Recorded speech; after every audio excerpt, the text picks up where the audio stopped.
एक वाकया जो यकीनन आपकी सोच का अंदाज बदल देगा।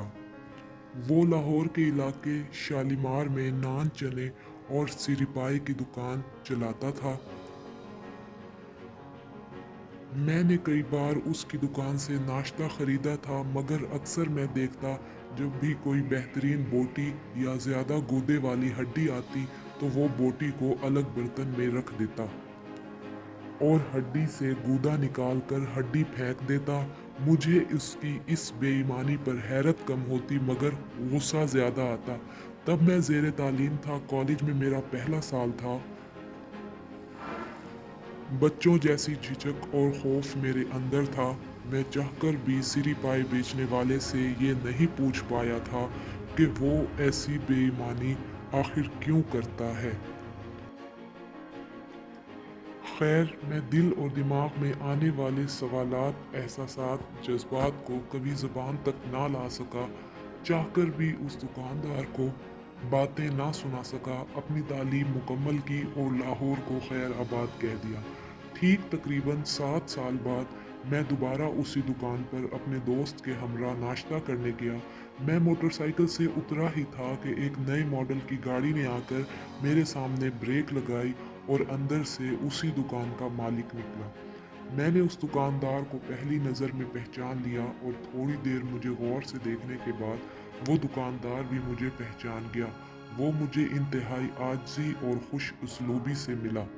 मेरे लिए उसने बेहतरीन सा नाश्ता ऑर्डर किया और एक बहुत ही बेहतरीन पाए का प्याला उठाकर दुकान में लगे पर्दे के पीछे चला गया। मेरी दानिश में मुझे जवाब मिल गया कि ये शख्स अपने लिए बेहतरीन बोटी और गूदा अलग करता था। मगर फिर भी मैं दुकान के मालिक से ये सवाल करने की ठान चुका था। लिहाजा थोड़ी देर बाद जब वो फारिग होकर बाहर आया तो हाथ धोकर मेरी टेबल पर आ बैठा। मैं भी नाश्ता करके फारिग हो चुका था और उसके इंतज़ार में बैठा था। उसने आते ही एक बार फिर मेरा हाल अहवाल दरियाफ्त किया, मुझसे करीबी अजीज़ों की तरह मेरी फैमिली के मुतालिक पूछा और आखिर मैं अपने जहन में मौजूद सवाल को उस दुकानदार के सामने रख दिया और बताया कि ये सरासर बेईमानी है। आप बेहतरीन चीज़ अपने लिए अलग करके रख लेते हैं। और फिर मुझे कहा, तुम अब भी बच्चे हो। उसके बाद उसने मुझे जो कहानी सुनाई उसके इख्तिताम पर हम दोनों रो रहे थे। होटल के मालिक ने बताया कि मेरा नाम फ़हीम है, मैं साहवाड़ी स्टॉप पर रहता हूँ। मैं जो बेहतरीन बोटियाँ और हड्डियों का गूदा अलग करता था वो एक औरत जो राह खुदा में मुझसे मांगने आती थी उसे दे देता था। आज वो औरत बूढ़ी हो चुकी है, चलने फिरने से आजिज़ है। जिस पर्दे के पीछे मैं खाना लेकर गया था वो वहीं बैठी हुई थी। मैंने उसके अपने हाथों से खाना खिलाया, उसका मुंह साफ किया और अपने हाथ साफ करके बाहर आ गया। मैं उस औरत को नहीं जानता। हकीकत ये है कि मुझे ये भी नहीं पता कि ये मुसलमान है भी या नहीं, मगर ये मुझसे मांगती अल्लाह के नाम पर थी। उसे नमाज, रोज़ा या कलमे का कुछ पता नहीं था, मगर चूंकि वो मुझसे मेरे खालिक के नाम पर मांगती थी और मुझे पता था कि मेरे मालिक ने ही उसे मेरे दर पर भेजा है, इसलिए मैं सबसे बेहतरीन बोटी और गूदा अल्लाह ताला की तरफ से भेजी गई इस औरत के लिए रख लेता था। अल्लाह ताला के नाम पर मांगने आने वाले किसी शख्स को आज तक मैंने खाली हाथ नहीं लौटाया, क्योंकि मैं बचपन में यतीम हो गया था। मेरी माँ लोगों के घरों में काम करती थी। बाज़ दफ़ा जब काम नहीं मिलता था तो फाके करने पड़ते थे। इन फाकों को मेरी माँ तो बर्दाश्त कर लेती थी, मगर मैं नहीं झेल पाता था। मेरी माँ मुझे लेकर मांगने निकलती थी। मेरी माँ अल्लाह के नाम पर लोगों से फ़क़्त मेरे लिए एक रोटी का सवाल करती थी और वो मुझे धुतकार देते थे। मेरी माँ चुपचाप आंसू बहाते हुए मेरा हाथ पकड़कर आगे चल देती थी और गाड़ी में बैठे साहब लोग पीछे से कह कहे लगा रहे होते थे। मैंने माँ के जीते जी नाच, चने और सीरी पाए की रेहड़ी लगा ली थी। अल्लाह ताला ने अल्हम्दुलिल्लाह मुझे रिस्क देना भी शुरू कर दिया, मगर तब तक भूख सह सह कर मेरी माँ बहुत सारी बीमारियों का शिकार हो चुकी थी।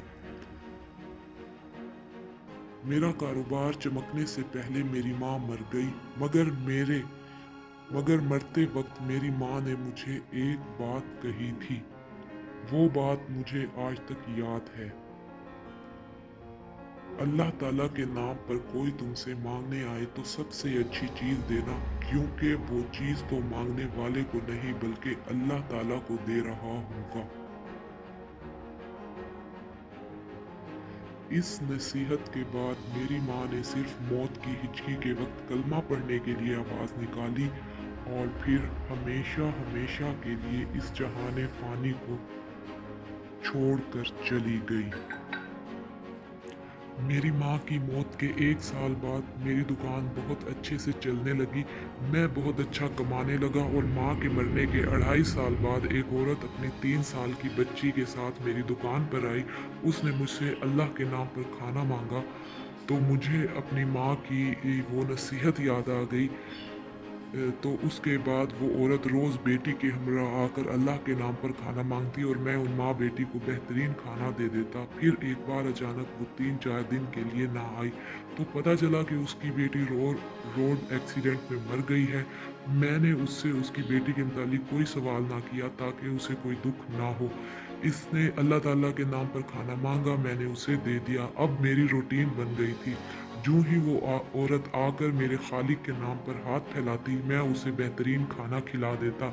एक बार वो खाना खाकर मेरी दुकान से निकली ही थी कि तेज रफ्तार रिक्शे से टकराकर गिर पड़ी, उसकी टांग टूट गई।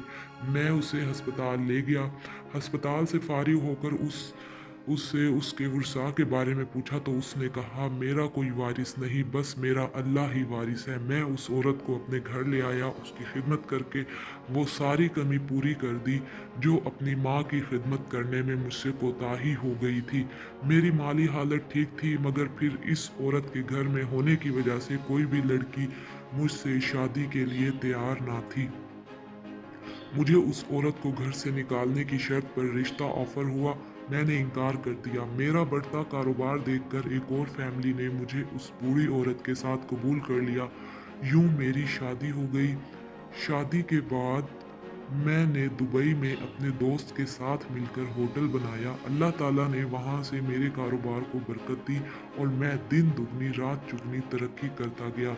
आज मेरे पास अपनी गाड़ी, घर, बीवी, बच्चे सब कुछ है। मैं 2 दिन पहले ही दुबई से आया हूँ। मुझसे उन बूढ़ी माँ जी ने अपने इस होटल में जाकर खाना खाने की ख्वाहिश का इजहार किया तो मैंने बीवी के हमरा उनको यहाँ भेज दिया और खुद कुछ काम से फारिग होकर यहाँ पहुँचा हूँ।